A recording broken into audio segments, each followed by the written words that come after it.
दोस्तों, आज हम इस वीडियो में एक गिलहरी और बुद्ध की कहानी जानेंगे। यह कहानी उस समय का वर्णन करती है जब गौतम बुद्ध आत्मज्ञान की प्राप्ति के लिए कठोर साधना किया करते थे। उनमें भी निराशा का संचार होने लगा था। ऐसे में उन्होंने कैसे एक गिलहरी से सीख ली और लक्ष्य प्राप्ति में जुट गए, आइए इस कहानी में पूरा जानते हैं।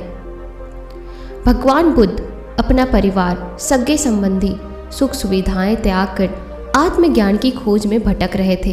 उनके मस्तिष्क में विचारों की आंधियां आती, प्रश्न उमड़ते और वे उनका समाधान प्राप्त करने के लिए प्रयत्नशील रहते। वे आत्मज्ञान की प्राप्ति के लिए कई साधनों का भ्रमण करते थे, कठोर जीवन शैली का पालन किया करते थे, कई कष्ट सहते हुए कठोर तप कर रहे थे, किंतु फिर भी आत्मज्ञान से वंचित थे। एक दिन वह एक वृक्ष के तले आसन जमाए हुए थे और गहरे विचारों में लीन थे।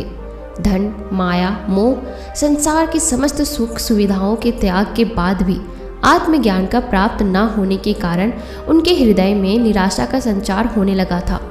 निराशावश वे सोचने लगे कि प्रयासों में मैंने कोई कमी तो ना की जिसकी वजह से मुझे सफलता प्राप्त ना हो रही है। क्या मुझे आत्मज्ञान कभी प्राप्त नहीं हो सकेगा? उदास मन से वे अपने मस्तिष्क में उठ रहे इन प्रश्नों में उलझे हुए थे कि उन्हें प्यास लग गई। वे अपने आसन से उठे और पानी पीने सरोवर की ओर चल पड़े। वहां उन्होंने देखा कि एक छोटी सी गिलहरी मुंह में फल दबाए सरोवर के किनारे आई। अचानक उसके मुंह से फल छिटककर सरोवर में गिर गया। फल सरोवर की गहराई में समाने लगा। फिर वह गिलहरी तुरंत सरोवर में कूद पड़ी और उसके जल से अपने शरीर को भिगोकर बाहर आ गई। बाहर आकर उसने अपने शरीर से पानी झड़ाया और फिर सरोवर में कूद गई। ये क्रम उसने जारी रखा। वो सरोवर में कूदती और खुद को भिगोकर बाहर आ जाती। उसके बाद शरीर से पानी झड़ाकर फिर सरोवर में कूद जाती। बुद्ध बड़े ध्यान से उसकी गतिविधियों को देख रहे थे कि कैसे अनभिज्ञ गिलहरी अपने कार्य में जुटी हुई है।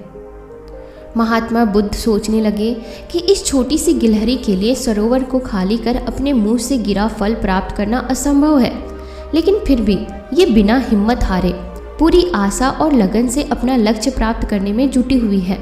एक छोटी सी गिलहरी जब निराश हुए बिना अपना लक्ष्य प्राप्त करने की दिशा में प्रयास कर सकती है, तो मैं तो मनुष्य हूँ। मैं क्यों निराश के भंवर में डूब रहा हूँ? नहीं, मुझे निराशा त्याग कर पुनः आत्मज्ञान प्राप्ति की दिशा में प्रयासरत होना चाहिए।